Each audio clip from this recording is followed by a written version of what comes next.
Alors, que ce soit le désordre aujourd'hui, je crois que c'est pas niable. Désordre des monnaies, désordre des cours des matières premières, désordre des marchés boursiers et désordre maintenant de l'économie réelle. Donc, l'urgence de définir un nouvel ordre, c'est quoi? C'est pas un ordre au sens militaire international, c'est un ordre au sens monétaire d'abord. Cette crise marquera sans doute pour l'histoire le commencement véritable du XXIe siècle. Le moment où tout le monde aura compris qu'il était temps de changer, temps de donner un nouveau visage à la mondialisation, temps de construire un nouvel ordre mondial. Alors jamais la nécessité d'un nouvel ordre international n'a paru aussi nécessaire. Des sourires et des poignées de main qui en disent long. Hier soir à Londres, les dirigeants du G20 estiment avoir trouvé un accord historique. Un nouvel ordre mondial émerge et avec lui, nous entrons dans une nouvelle ère de coopération internationale. Mais en même temps, ne nions pas que nous avons besoin d'une gouvernance mondiale. Si on n'a pas aujourd'hui un gouvernement mondial, on ne peut pas parler sérieusement de démocratie. Or, nous n'avons pas. Donc elle a trouvé ses limites, la démocratie. Donc elle ne trouvera son accomplissement que lorsqu'elle sera une structure avec un gouvernement mondial, des gouvernements régionaux et des gouvernements locaux. Dans très très longtemps, on ne le verra pas. Je n'en sais rien, mais le gouvernement mondial, il est là. Simplement, pour ce qui concerne la gouvernance mondiale, ce sera du moyen terme, c'est-à-dire 4 à 5 ans. S'il y avait une chose que je voudrais voir apparaître en 2025, c'est la chose politiquement la plus incorrecte à dire, c'est un gouvernement mondial. Aux États-Unis, à l'Europe, à l'ensemble des pays de la planète, de se doter d'une gouvernance mondiale dont nous voyons aujourd'hui qu'elle est essentielle pour résoudre les grands problèmes d'environnement, et Barack Obama est engagé sur ces questions d'environnement, il veut signer le protocole de Kyoto, eh bien nous avons besoin de cette gouvernance mondiale. European tour. The Democratic presidential hopeful laid out his vision for America's place in a new world order. La forza vivificante della sua luce ti incoraggia ad impegnarti nell'edificazione di un nuovo ordine mondiale fondato su giusti rapporti etici ed economici. Je crois que c'est l'un des Rothschild qui a dit un jour: celui qui contrôle la monnaie d'une nation contrôle la nation. Parce que lorsque vous contrôlez la planche à billets, lorsque vous contrôlez les devises, vous avez le pouvoir de dicter sa conduite au gouvernement qui réagit aux pressions financières. So the ultimate goal that these people have in mind is the goal to create a one world government run by the banking industry, run by the bankers. And they're doing it in sections. The European currency, the euro, and the European Constitution is one part of it. Now they're trying to do it in America with the North American Union, right? And they want to create a new currency called the Amero, right?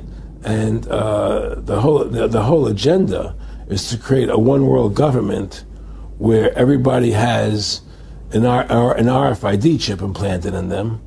All money is to be in those chips, right? There'll be no more cash. And this is given me straight from Rockefeller himself. This is what they want to accomplish. And all money will be in your chips.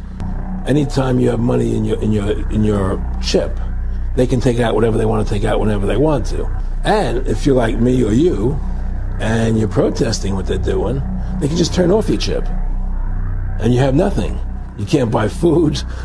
You can't do anything. It's total control of the people. Parce que sur les objets, on connaît, mais sur les organismes vivants, que ce soit les animaux ou les êtres humains, qui pourront avoir une puce électronique implantée dans le corps. Mais avant de parler de l'implantation des organismes vivants, il faut regarder tout ce qui va se passer aussi sur les moyens de paiement et sur la surveillance même dans la vie quotidienne de nos enfants ou de nos petits-enfants. We have before us the opportunity to forge for ourselves and for future generations a new world order. A world where the rule of law, not the law of the jungle, governs the conduct of nations. When we are successful, and we will be, we have a real chance at this new world order, an order in which a credible United Nations can use its peacekeeping role to fulfill the promise and vision of the UN's founders. Le nouvel ordre mondial se tient d'ici aux Nations Unies. C'est un gouvernement mondial. Ein Volk, ein Reich, ein Führer, soit un peuple, une patrie, un chef. C'est par ces mots que Rudolf Hess a annoncé Adolf Hitler. C'est le rêve d'Hitler devenu réalité, c'est un cauchemar. C'est la pierre tombale de la souveraineté des nations. Ce bâtiment n'aurait jamais pu voir le jour sans l'aide de la Première et de la Seconde Guerre mondiale.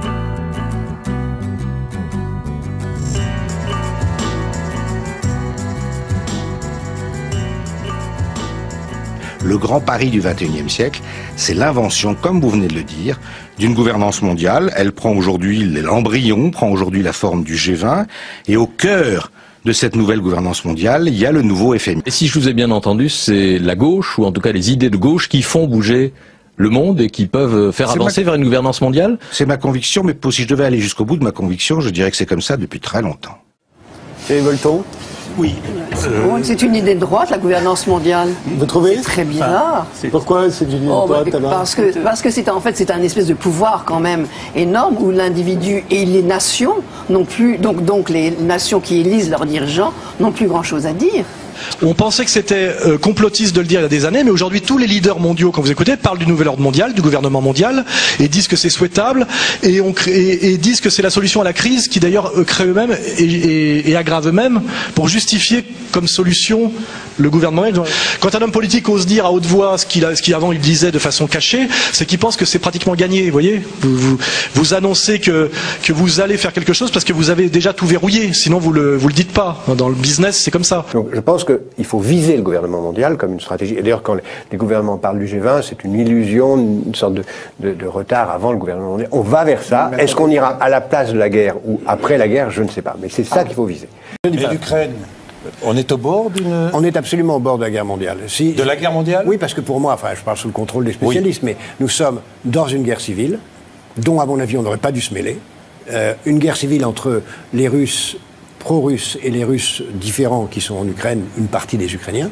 Et cette guerre civile peut, si on s'y laisse entraîner, conduire à une guerre mondiale. Absolument. Même si on peut imaginer, rêver d'un Jérusalem devenant capitale de la planète, qui sera un jour unifié autour d'un gouvernement mondial. C'est un joli lieu pour un gouvernement mondial. Et je peux vous dire une troisième chose. On ira ensemble vers ce nouvel ordre mondial. Et personne, je dis bien, personne ne pourra s'y opposer. Et le doute grandira si les Français ont le sentiment qu'on leur cache quelque chose.